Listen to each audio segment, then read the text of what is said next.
Nehemiah chapter 5. An outcry among the people. Then there arose a great outcry from the common people and their wives against their brothers, the wealthier Judeans. Some of them said, counting our sons and daughters, "There are a lot of us. Allow us to get grain for them, so that we can eat and stay alive." There were also some who said, "We are mortgaging our fields, vineyards and homes in order to buy grain, because of the famine." Yet others said, "We have borrowed money for the king's taxes against our fields and vineyards.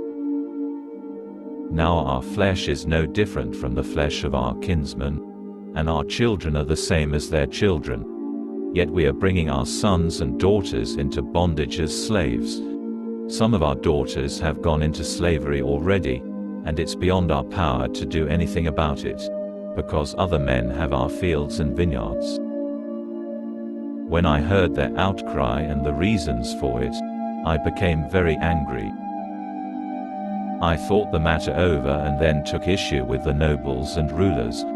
I charged them, "You are lending against pledges, everyone to his brother," and I summoned a great assembly to deal with them.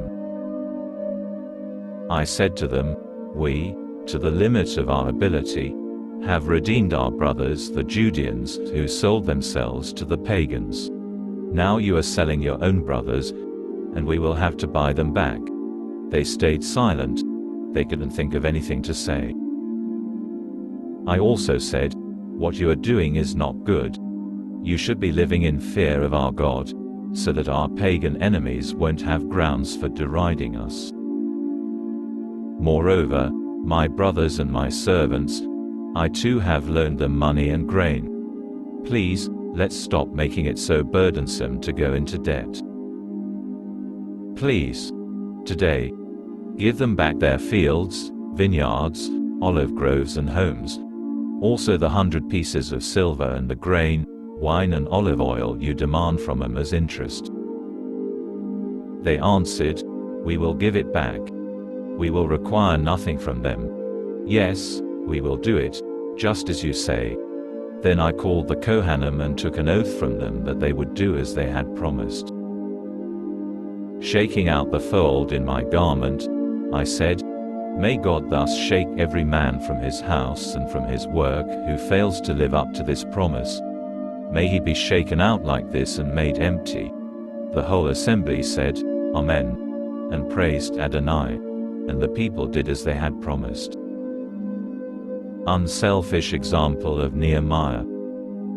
Besides that, from the time I was appointed the governor in the land of Yehuda, from the 20th year until the 32nd year of Artaxerxes the king, that is, for 12 years, neither I nor my colleagues drew on the governor's living allowance.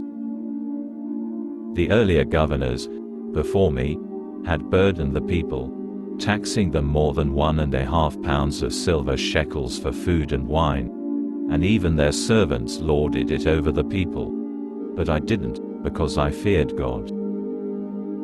Moreover, I put all my energy into working on this wall.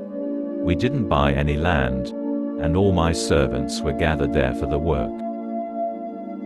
There were 150 leaders and other Judeans who ate at my table, besides those who came to us from the surrounding nations.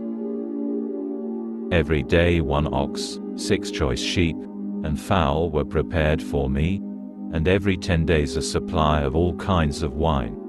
Yet in spite of all this, I never claimed the governor's allowance, because the people were already bearing the heavy burden of their labor. My God, remember favorably everything I have done for this people.